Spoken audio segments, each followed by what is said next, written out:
મહત્વપૂર્ણ સમાચાર અમદાવાદના સોલામાં અપહરણ મામલે પોલિટિકલ વળાંક સામે આવ્યો છે, જેમાં ગોતાના બીજેપીના કોર્પોરેટર છે તે મામલે હાલ આ સમાચાર સામે આવ્યા, જેમાં દિનેશ દેસાઈ પર આ આરોપ છે। ભોગ બનનારા પરિવારજનો કમિશનર ઓફિસરે રજૂઆત કરવા પહોંચ્યા હતા અને સોલા પોલીસ આરોપીને છાવરતા હોવાના પણ પરિવારજનોએ આક્ષેપ કર્યા છે। 23 એપ્રિલે બપોરે સોલામાં 12:30 કલાકે રાજેશ પટેલ નામના યુવાનનું અપહરણ કરાયું હતું, જેના સીસીટીવી દ્રશ્યો આપ જોઈ રહ્યા છો। સફેદ રંગની કારમાં યુવકનું અપહરણ કરાયું। સીસીટીવીમાં મારામારી અને ઝપાઝપી થઈ હોવાનું પણ સામે આવ્યું। યુવકને ઢોર માર મારી ફેંકી દેવાયો હતો। પ્રેમ પ્રકરણમાં અપહરણ કરી માર માર્યાની આશંકા સેવાઈ રહી છે। તમારી સાથે સંવાદદાતા જિગ્નેશ પટેલ લાઈવ જોડાઈ ગયા છે। જિગ્નેશ, જણાવશો શું છે તમામ જાણકારી?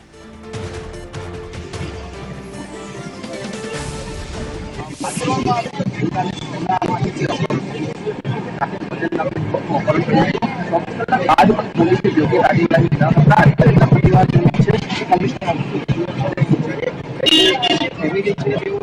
સ્થાનિક પોલીસની કામગીરી પર પણ આક્ષેપ ઉઠાવ્યા છે, કારણ કે 24 કલાકના વધુ સમય થયો હોવા છતાં આબાદ વધી રહ્યા છે અને જે યુવક છે તે અત્યારે હોસ્પિટલમાં સારવાર લઈ રહ્યો છે।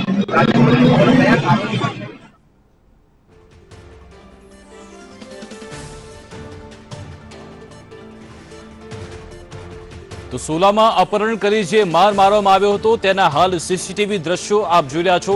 એક સફેદ રંગની કાર આવે છે અને યુવાનને અપહરણ કરી તેને લઈ જાય છે, ત્યારે હાલ આ સમગ્ર મામલે જે પરિવારજનો છે તે કમિશનર ઓફિસ પહોંચ્યા છે અને તેમણે સોલા પોલીસ છે તે તેમના પર આક્ષેપ કર્યા કે સોલા પોલીસ હાલ આરોપીને છાવરી રહી છે અને આમાં એક કોર્પોરેટરનું નામ પણ સામે આવ્યું અને આ સમગ્ર મામલાના સીસીટીવી દ્રશ્યો પણ હાલ સામે આવ્યા છે। હાલ ન્યાયની ગુહાર માટે જે તમામ પરિવારજનો છે તે કમિશનર ઓફિસ પહોંચ્યા છે અને તેમણે ગંભીર આક્ષેપ કર્યો છે કે સોલા પોલીસ જ આરોપીને છાવરી રહી છે।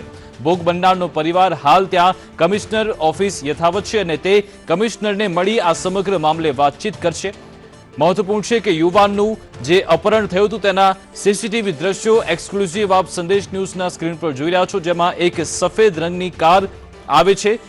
જે ટ્રાફિક છે તે પણ યથાવત છે અને ધોળા દિવસે યુવાનનું અપહરણ કરી કાર ત્યાંથી પસાર થઈ જાય છે અને હાલ જે પરિવારજનો છે તે આ સમગ્ર મામલે ગંભીર આક્ષેપ કરી રહ્યા છે કે સોલા પોલીસ આરોપીને છાવરી રહી છે અને જેમાં એક કોર્પોરેટર તેમનું પણ આમાં નામ સામે આવ્યું કે જેમણે આ અપહરણ કરાવ્યું હોય તેવો પરિવારજનો આક્ષેપ કરી રહ્યા છે।